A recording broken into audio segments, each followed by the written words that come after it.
இயேசு அவனுக்கு பிரதியுத்தரமாக, ஒருவன் மறுபடியும் பிறவாவிட்டால் தேவனுடைய ராஜ்யத்தை காண மாட்டான் என்று மெய்யாகவே உனக்கு சொல்லுகிறார். அந்த நிக்கோதேமை பார்த்து சொல்லுகிறார், ஒருவன் மறுபடியும் பிறக்க வேண்டும். நான் இன்னைக்கு உங்களை பார்த்து கேட்கிறேன், உங்க அம்மா அப்பா வயிற்றுல பிறந்தீங்க உண்மை, அப்பொழுது உங்களுடைய பெயர் ஒரு இடத்தில் எழுதப்பட்டது உண்மை. ஆனா நீங்கள் தேவனால் பிறந்தீங்களா? நீங்கள் மறுபடியும் பிறந்தீங்களா? அப்பொழுது அந்த வேத பிரகாரம், அந்த வேத பிரமாணத்தை கற்றுக்கொண்ட அந்த நிக்கோதேமு ஆண்டவரை பார்த்து கேட்கிறான். வாசிக்கல வாசிங்க. அதற்கு நிக்கோதேமு, ஒரு மனுஷன் முதிர் வயதாய் இருக்கையில் எப்படி பிறப்பான்?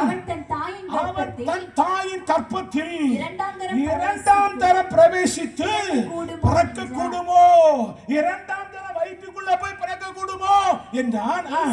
இயேசு பிரதியுத்தரமாக, ஒருவன் ஜலத்தினாலும் ஆவியினாலும் பிறவாவிட்டால் தேவனுடைய ராஜ்யத்தில் பிரவேசிக்க மாட்டான் என்று மெய்யாகவே உனக்கு சொல்லுகிறேன். ஏன் தெரியுமா? நம்முடைய வேதத்திலே மெய்யாகவே ஆமேன் ஆமேன் சத்தியமாகவே என்று சொல்லி ஒரே வார்த்தை ரிப்பீட்டா வருதுன்னு சொன்னா அந்த இடையெல்லாம் முக்கியமான இடம். அதிலே தான் ஒரு இடத்தை சொல்லுகிறார், மெய்யாகவே உனக்கு சொல்லுகிறேன், நீ மறுபடியும் பிறக்க வேண்டும். அப்படியானால் ஆண்டவர் யாருடைய பெயரை கர்த்தர் பரலோகத்திலே ஜீவ புஸ்தகத்தில் எழுதி வைத்திருக்கிறார் தெரியுமா? ஒருவன் மறுபடியுமாய் பிறக்கும் போது கர்த்தர் அவனுடைய பெயரை ஜீவ புஸ்தகத்தில் எழுதி வைத்திருக்கிறார். இன்னைக்கு நான் உங்களை பார்த்து கேட்கிறேன், நீங்கள் எல்லாரும் மறுபடியும் பிறந்தவர்கள் தானா? ஆமேன்னு சொல்லல, பிறந்தீங்களா பிறக்கலையான்னு கேட்டேன். ஆமாவா இல்லைன்னு அர்த்தம். ஆமீன் அல்ல. வேதம் சொல்லுகிறது மறுபடியும் பிறக்க வேண்டும். அப்படி மறுபடியும் பிறந்தவனுடைய பெயரை ஆண்டவர் பரலோகத்தில் எழுதி வைத்திருக்கிறார். மறுபடியும் பிறந்தீங்களா? நீங்க மறுபடியும் பிறந்தவர்கள் தானா?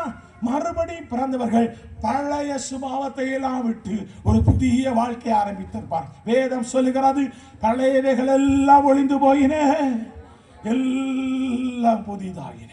ஒரு புதிய வாழ்க்கையை உண்டு பண்ணுவதுதான் மறுபடியும் பிறப்பு. இன்னும் கொஞ்சம் ஆழமாகவே போகிறேனே, நீங்கள் எல்லாரும் தேவனுடைய பிள்ளைகள் அல்லவா?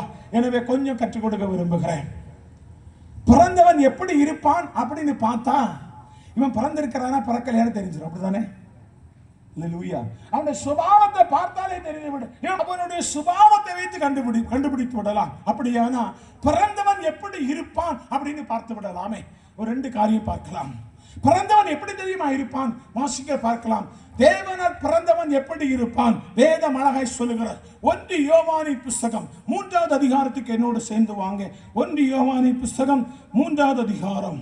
பிறந்தவன் எப்படி இருப்பான் என்றால் 1 யோவான் 3வது அதிகாரம். தேவனால் பிறந்த எவனும் பாவம் செய்யான், ஏனெனில் அவருடைய வித்து அவனுக்குள் தரித்திருக்கிறது.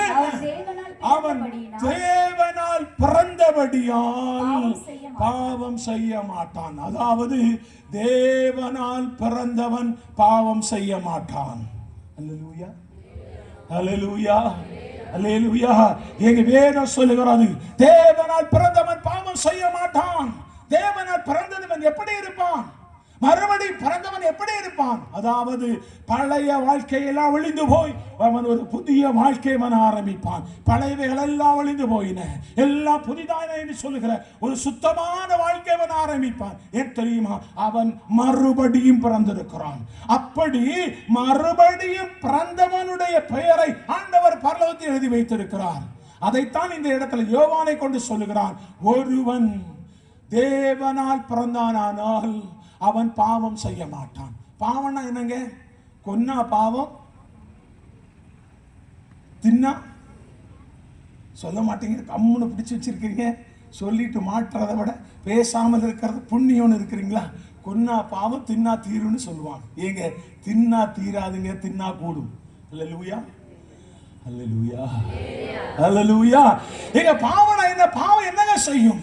வேதத்துல வாசிக்கணும். பாவம் என்ன செய்யணும் சொன்னா, முதலாவது பாவம் என்ன செய்யணும் சொன்னா, நமக்கும் தேவனுக்கும் ஒரு பெரிய தடை சுவரை உண்டு பண்ணிவிடும். எனவே அப்போ சொன்னாங்க சாரி இப்படி தீர்க்கதரிசியாக ஏசாயாவை கொண்டு ஆண்டவர் அழகாக சொல்கிறார். பாவம் என்ன செய்யும் என்று சொன்னால், வாசிங்கள் ஏசாயா தீர்க்கதரிசன புஸ்தகம் 59வது அதிகாரம்